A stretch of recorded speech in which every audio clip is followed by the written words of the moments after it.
Hello, loves. So we are on part 3 of the AW Truth Bombs for the Soul series. And today I want to talk about something that took me, it was one of the hardest lessons for me to learn. But it has been so life-changing. And the day I truly understood boundaries, what it was, it changed everything. The day that I understood what a boundary was the day that wrong people stopped liking me. And the day I finally started liking myself. I wasn't raised with boundaries. I didn't grow up learning how to say no in a healthy way. So I became that woman who thought being easygoing made me lovable, when really it made me easy to misuse. I didn't know I had power, so I gave it away to partners, friends, work, anyone whose approval I thought I needed. Here's the truth I learned the hard way, and I'm still practicing.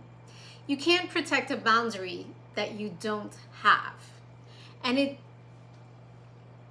I'll be honest, I didn't have any. I was always available, always adjusting, always making room for everyone else's needs while ignoring my own.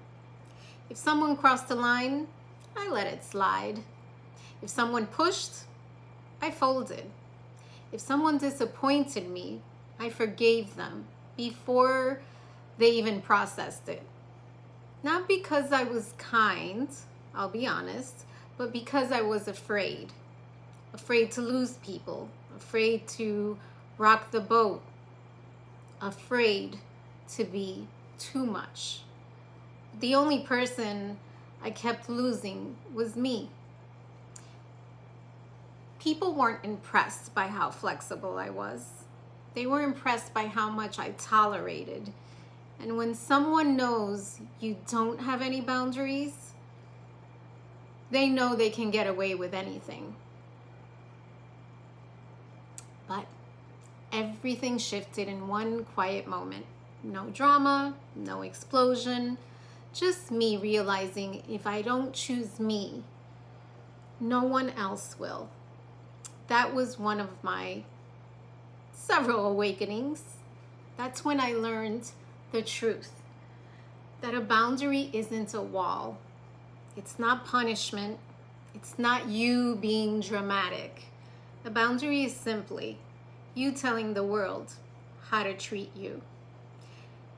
And I had never done that. The first time I said no, I'll be honest, my voice shook, my hands shook, because that no was breaking a lifelong pattern of self-abandonment. And people didn't clap. Some got annoyed, some were shocked, some said I changed, some walked away or I inadvertently pushed away. But listen closely. Anyone who benefits from you not having no boundaries will always be upset when you finally set one. That's not your signal to stop. That's your confirmation to keep going. Boundaries didn't make me cold. They made me clear. They made me grounded. They made me honest.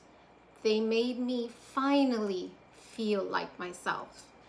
I stopped explaining myself. I stopped overgiving. I stopped granting access to people who didn't earn it. I stopped negotiating with people who knew exactly what they were doing. And here's what I learned. There's so many lessons, aren't there? When you honor your boundaries, you don't lose people. You lose the wrong people. And that's one of those lessons that has been so hard for me to learn. So if boundaries feel scary or selfish, start small. I'm still practicing. I'm still learning. But one no, one pause, one moment where you don't betray yourself to make someone else comfortable is worth it. Because the minute you stop training people to disrespect you, your whole life starts to shift. And it's constant practice. I'm still practicing. And it's easy to fall back into bad habits, isn't it? So here's your AW truth bomb for today. A boundary is simply you choosing yourself without apologizing for it. I hope this helps you if you're trying to define what your boundaries are or even learning what your boundaries are. I'm Yvette Bowden, and this was your week 3 of AW Truth Bombs for the Soul talk series. Short truths, big healing, real talk. See you soon, loves. Bye. And keep setting those boundaries.